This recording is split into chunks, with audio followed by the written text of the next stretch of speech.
आपकी पेंशन के हकदार है कौन? आपके परिवार के अंदर कौन-कौन से ऐसे सदस्य हैं जो आपकी पेंशन ले सकते हैं और आप ये हक उनको दिला सकते हैं? यही मैं आज आपको बताने के लिए आया हूँ। सेवाओं सैनिक चैनल में आपका हार्दिक स्वागत है। यूट्यूब पे आपका दोस्त विनोद एक नया वीडियो लेके आया कि आपकी पेंशन के असली हकदार है कौन? मैं आपको आज बिल्कुल एक-एक चीज़ बताने जाऊँगा। यदि ये मेरा वीडियो ये आप अंत तक देख लेते हैं, तो मैं आपको विश्वास दिलाता हूँ कि आने वाले भविष्य में आपको अपनी पेंशन को लेके कोई भी चिंता नहीं होगी और आप अपने परिवार को भी एक सुरक्षित आने वाला भविष्य बिल्कुल सुरक्षित रूप से देके जाएँगे, ताकि उनको भी पेंशन को लेके कोई भी परेशानी का सामना नहीं करना पड़े। तो शुरू करते हैं आज का वीडियो कि आपकी पेंशन के हकदार है कौन? सबसे पहले आपकी पेंशन के हकदार आप स्वयं हैं। क्योंकि आप जो भी आप सेना के अंदर नौकरी करके आते हैं या सिविल में नौकरी कर लें, तो उसके बाद एक पेंशन मिलती है और पेंशन के हकदार आप होते हैं, क्योंकि उसी पेंशन से आने वाला भविष्य जो भी रहता है, जो बची हुई आपकी जिंदगी है, उसी से आपका जीवन यापन होता है और उसी से आपके परिवार का पूरा गुजारा चलता है। और दूसरे नंबर पे आती है आपकी पत्नी। सेकंड नंबर पे पेंशन की असली हकदार सेकंड नंबर पे है आपकी पत्नी। पत्नी की जो आप यदि शादीशुदा हैं तो पत्नी आपकी हकदार है। थर्ड नंबर पे आती है आपके माता पिता। जो आपके माता पिता हैं वो पेंशन के हकदार हैं। चौथे नंबर पे आएगी आपकी पुत्री। यदि आपकी लड़की अविवाहित है, उसमें कई सारी कंडीशन है। आज मैं सभी चीज आपको बताऊंगा कि जो आपकी पुत्री के साथ कौन कौन सी चीजें वो बताऊंगा। और फिफ्थ पे आता है आपके पुत्र।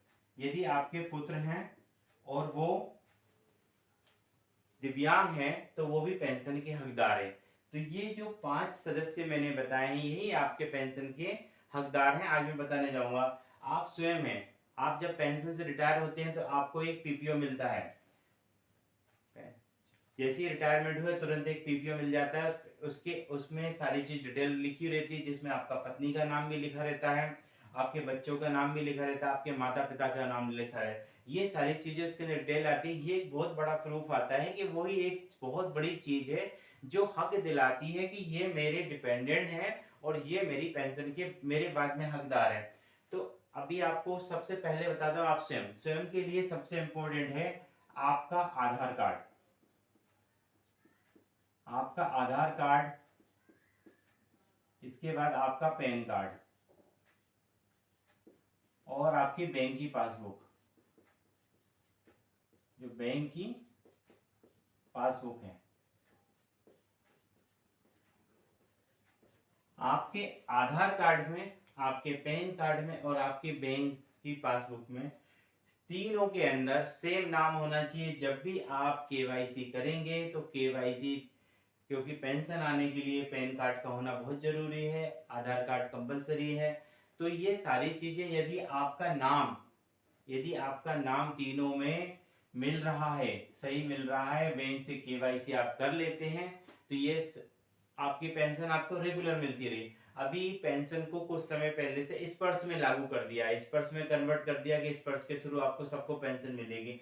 तो स्पर्श के थ्रू भी अगर आप जाते हैं, यहाँ पर जो स्पर्श पोर्टल के थ्रू आप वहां रजिस्ट्रेशन कर लेते हैं, रजिस्ट्रेशन करने के बाद तो उसमें भी केवाईसी करने के लिए आपको आधार कार्ड, पैन कार्ड और बैंक की पासबुक में बिल्कुल नाम सही करना पड़ेगा। तब नाम आप जब सही कर लेंगे तो ये सारी चीजें मैच होने लगेंगी, कोई दिक्कत नहीं आएगी।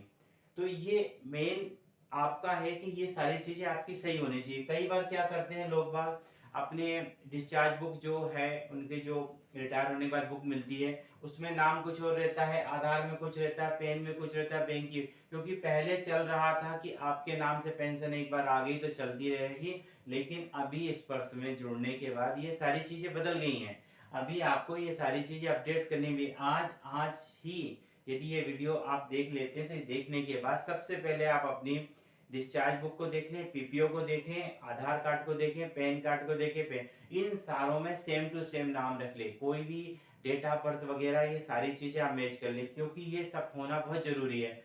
इसके बाद में, क्योंकि इससे आपको एक, ये तो पेंशन है, लेकिन इसके बाद आपको एक मेडिकल सुविधा भी मिलती है, जिस जो ईसीएचएस के थ्रू आपको एक मेडिकल सुविधा मिलती है। उसमें भी आजकल कंपलसरी कर दिया गया है कि आपके आधार कार्ड से डाटा मैच किया जाता है। तो अभी आपका आधार कार्ड में नाम गलत है और पीपीओ में जो नाम दिया है वो आधार कार्ड में नहीं है, बैंक पासबुक में है, तो उसको चेंज कर रहे हैं। क्योंकि कई एक्स सर्विसमैन पॉलीक्लिनिक में ईसीएचएस कार्ड पुराने वाले बंद हो गए, नए कार्ड बनवाने अप्लाई कर दिए। जब नए कार्ड उनके वेरीफाई नहीं होते, क्यों नहीं होते? उनका आधार कार्ड में नाम नहीं मिल रहा है, पैन कार्ड में नाम नहीं मिल रहा है, तो उनको नाम सही कराना पड़ता है। तो उससे पहले ही आप ये सारी चीजों को ठीक कर ले। मैं यहाँ पे लिख देता हूँ, आपका ईसीएचएस जो कार्ड होता है, ईसीएचएस कार्ड भी आधार कार्ड होना बहुत जरूरी है। आधार कार्ड सही है तो ईसीएचएस कार्ड भी सही होगा, आपको सुविधा मिलती रहेगी। कई बार ईसीएचएस कार्ड आपने पहले बनवा ली है, पुराने नाम से बनवा ली, आधार कार्ड से आपका डाटा नहीं मिलता है, जिस कारण आप पॉलीक्लिनिक में जाते हैं, वो आपको यदि सर्विस दे भी देते हैं तो आपको इम्पेनल हॉस्पिटल सुविधा नहीं मिलती, क्योंकि आपका डाटा नहीं मिलता है। आपकी जन्म तिथि देखिए, सबसे महत्वपूर्ण जन्म तिथि मिस्टेक हो गई है, आधार कार्ड में पुरानी डली हुई है, ईसीएचएस कार्ड में कुछ और लिखी है, आधार कार्ड में। ये सब चीजों को आप चेक कर लीजिए, ये बहुत जरूरी आपके लिए। सेकंड नंबर पे आपकी पत्नी है, आपकी पत्नी का नाम आपके पीपीओ के अंदर दिया हुआ है। आपको ये देखना है कि मेरी पत्नी का नाम डिस्चार्ज बुक और पीपीओ में क्या है, same to same Aadhaar card, PAN card और बैंक की पासबुक में उसका नाम सही करवा लीजिए। क्योंकि कई बार नाम मिस्टेक होने के कारण उनको पेंशन नहीं मिलती है, यही सबसे बड़ा कारण है। सपोज किए आपकी पत्नी का नाम कमला है, आपने कमला है, आधार कार्ड में क्या लिखवा दिया, आधार कार्ड में कमला बाई करवा दिया। जन्म तिथि, इनकी जन्म तिथि 1/7/1975 है, इधर आधार कार्ड में 1/7/1980 करवा दी। डाटा मिसमैच हो जाएगा, आपको परेशानी सामना करना पड़ेगा। क्योंकि आपको, आप सर्विस करिए, आपको ज्यादा जानकारी, आपको पत्नी को बिल्कुल भी जानकारी नहीं है, तो आज आप उनको बता सकते हैं। देखिए, आप अपने जो भी दस्तावेज है उनको चेक करिए कि कहाँ कहाँ आपने गलती कर रखी है, आप आज ही उसको सुधरवाइए। क्योंकि आप ईसीएचएस की सुविधा लेने जाएंगे, वहां भी पता चलेगा कि मेरा वाइफ का नाम ईसीएचएस कार्ड में कुछ और लिखा है, आधार कार्ड में कुछ लिखा है, पैन कार्ड में कुछ लिखा है, बैंक की पासबुक में वो दिक्कत हो रही है। उन सबको आप अभी से कोशिश कीजिए कि वो सारी जगह उनका नाम सही हो। बैंक पासबुक में उनका, यहाँ पर आपको ज्वाइंट अकाउंट कंपलसरी है, करवाना है, नाम भी सही कराना है। इसके बाद है आपके माता पिता।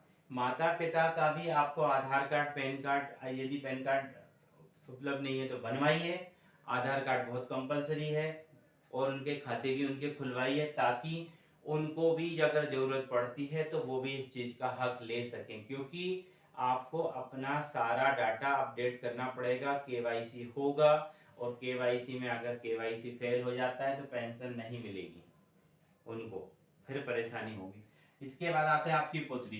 पुत्री के भी ये सारी चीजें होना चाहिए, उसका Aadhaar card, bank card, ECHS card, जो भी बैंक, सारी चीजों में एक जैसा होना चाहिए। बहुत सारे लोग बाग आते हैं, उनकी परेशानी ये रहती है, लड़की का नाम वहां पे काजल लिखा हुआ है, यहाँ पे काजल राजपूत लिखा है आधार कार्ड में, वो सही नहीं करवा पा रहा है। आप सही कराने के लिए जिला सैनिक बोर्ड से मदद ले सकते हैं, आधार सेंटर से मदद ले सकते हैं। आप उनसे जहाँ जाइए, वो आपकी मदद करेंगे, उससे आप ठीक कराइए। पुत्री के लिए पेंशन लेने के 3 हैं। एक तो है वो अनमैरिड होना चाहिए, अनमैरिड यानी अविवाहित।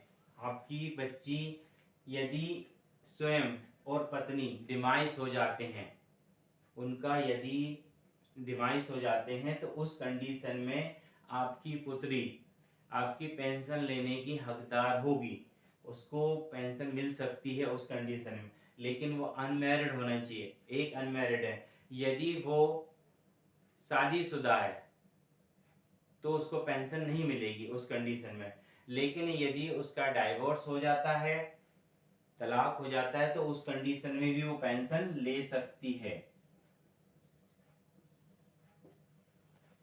या गलती से वो विडो हो जाती है, उस कंडीशन में भी वो पेंशन ले सकती है।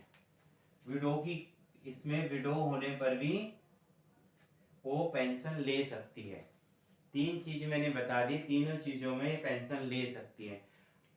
अभी चौथे नंबर पे आपके पुत्र, यदि आपके पुत्र दिव्यांग हैं तो उनको पेंशन लागू है, वो भी पेंशन ले सकते हैं। लेकिन इन सब कामों को करने के लिए सबसे इम्पोर्टेंट है आपका आधार कार्ड, पैन कार्ड, बैंक की पासबुक। ये सारी चीज़ों में जो आपके पीपीओ में दिया हुआ है, आपके डिस्चार्ज बुक में दिया है, उससे पूरा डाटा अपडेट होना चाहिए। कई लोगों का आधार कार्ड में कुछ नाम है, डिस्चार्ज बुक में नहीं है, तो अपने जिला सैनिक बोर्ड में आज भी जाएं और जाने के बाद उनसे बताएं कि मुझे अपने रिकॉर्ड में पहले गलती से ये लिखा गया था आधार कार्ड, क्योंकि बच्चों के आधार कार्ड बन चुके हैं, बड़े बड़े बच्चे हो गए, उनका आधार कार्ड चेंज नहीं हो सकता है, क्योंकि आधार कार्ड चेंज कराएंगे तो जो मार्कशीट वगैरह में दे दिया गया पूरा डाटा गलत हो जाएगा। तो आप इस कंडीशन में जिला सैनिक बोर्ड की मदद लेके अपने रिकॉर्ड में उनका डाटा चेंज करवा सकते हैं। लेकिन जिनका आधार कार्ड में बदली करा सकते हैं और जो सही है वो बदली भी करा लें। तो ये सब जानकारी आज मैं आपको स्पेशली बताई है कि आप इस जानकारी का ज़्यादा से ज़्यादा फ़ायदा लें। इस वीडियो को लाइक करें, क्योंकि लाइक करने से आपका कुछ नहीं जाएगा। लाइक करने से ये वीडियो आप दूसरे बंदों को शेयर करें और शेयर करने के बाद ज़्यादा से ज़्यादा लोगों को बताएं, क्योंकि ये जानकारी जितने लोगों के पास जो पहुंचेगी वो सब इसका फायदा ले सकते हैं और पूरा फायदा उनको मिलेगा, आने वाली दिक्कतों से बचेंगे। यही मेरा उद्देश्य है कि आने वाले जितने भी भूतपूर्व सैनिक हैं, बड़ी मेहनत करके सर्विस करते हैं और रिटायर होते हैं, तो उनके बाद उनका हक उनके परिवार को मिले।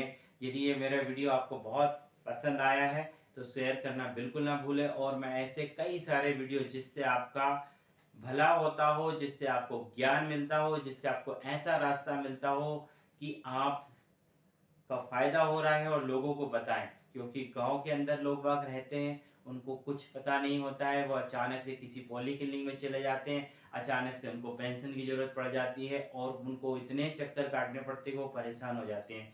आज ये वीडियो अगर देख के उनकी सहायता हो रही है तो मुझे बहुत बड़ी खुशी होगी कि उनको इस चीज़ की मदद मिल रही है। Thank you. जय। वीडियो को ज़्यादा से ज़्यादा शेयर करें ताकि और लोगों को भी फायदा मिल सके। जय हिंद।